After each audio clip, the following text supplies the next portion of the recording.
So, preparing for war or an emergency.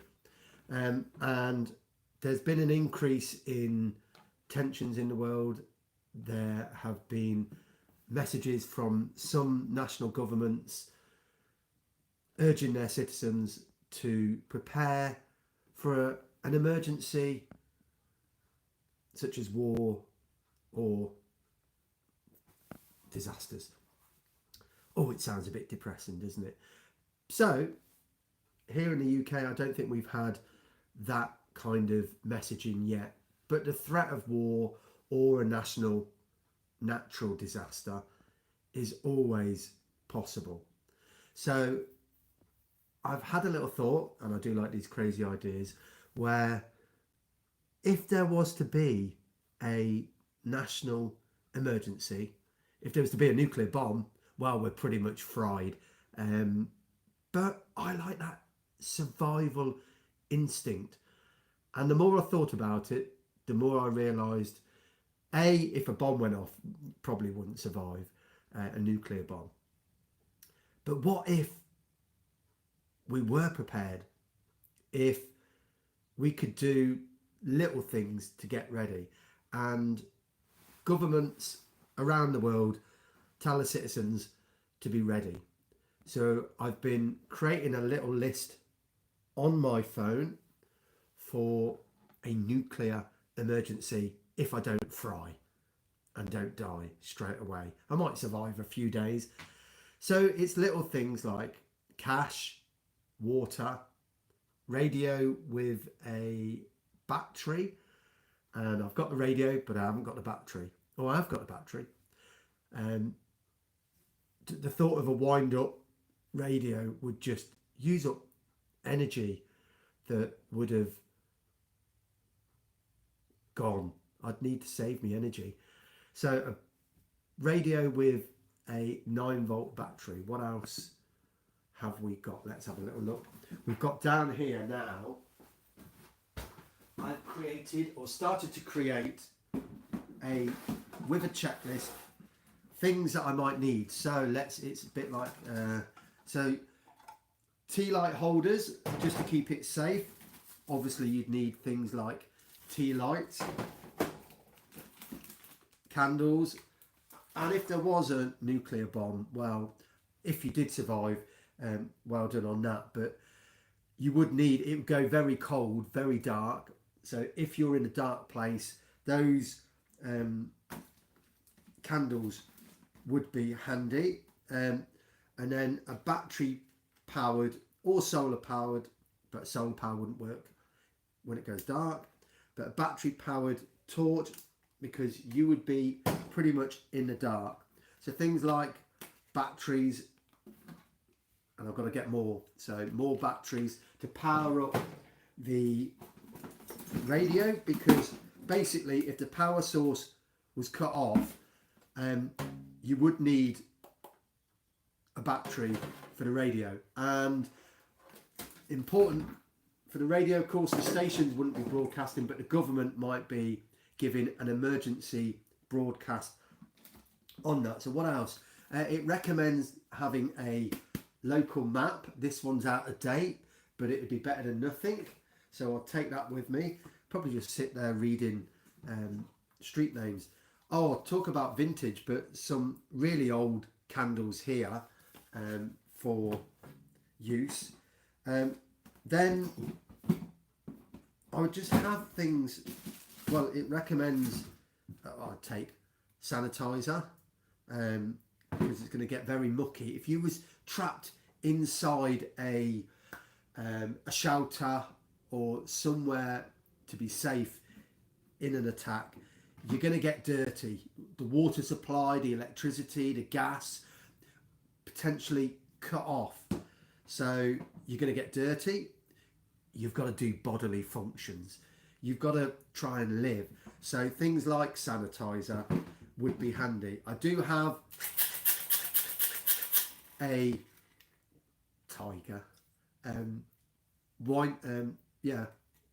a wind up, a hand, well, it is a wind up torch, just in case there's no batteries. I do have a backup one as well. I'm absolutely paranoid about being in the dark. Just because if you were in the dark, you'd want to be able to see what you were doing. So if you had no batteries, some wind-up torches. I don't know why, because if there was radiation, my eyes would probably be buggered. So, but goggles, and then to go with goggles, what else? Things like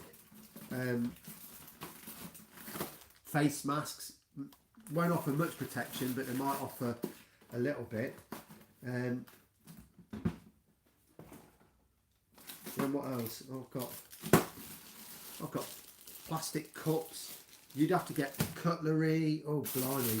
Tissues, some masking tape, string, a whistle in case you needed to be heard or perhaps not heard. Then if you've got string and masking tape, you'd need things like scissors, a tin opener, and then I'm taking a little flask. This flask is rubbish, but I take a flask just to put water inside, liquids inside. Then some money. I've got another whistle. Things like storage containers, just to be able to protect things. But there's so much on my list that I haven't got, and it's thinking, I mean, God blimey, where do you stop? Because if you was trapped inside, I don't know, a shelter somewhere, things like tea towels, you wouldn't be able to get them clean. But yeah, I'd take them. And I'll tell you what I wouldn't be without, I'd want to take my wellies. Always have your wellies with you. And then it's things like when you go to the toilet, you'd have to have somewhere to be able to poo. And I think they recommend that you keep your wee separate from your poo. That would be just horrible. And can you imagine being stuck in a building or a shed or a basement, a cellar, where you had to live with doing your bodily functions? So that would be pretty hard. So then they recommend, what else is in the little, so candles, whistle, disinfectant, hand sanitizer, first aid kit, face mask, scissors, duct tape, plastic goggles. Yep, haven't got this. Plastic sheeting. You'd need wet wipes, because if you had to go to the toilet, which you would, you're gonna have no running water. So wet wipes could be a lifesaver there. Tissues, string, can opener, flask, yep. Towels, wellies I've put, map, soap, painkillers. If there was a nuclear bomb, then you'd need iodine tablets if you weren't already fried. I'd want to take vitamin tablets with me, because you ain't going to get your fruit and veg.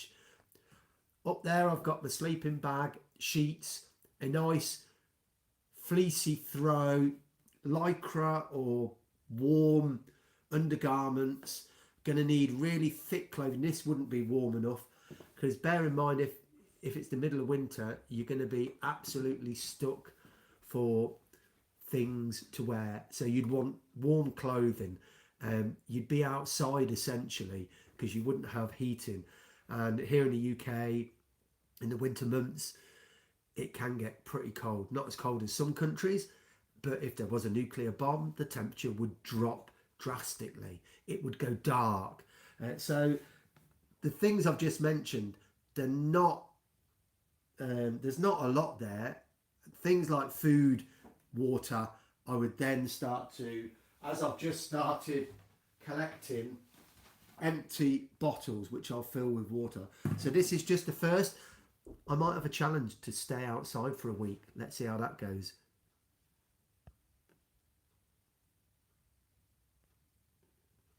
Bye.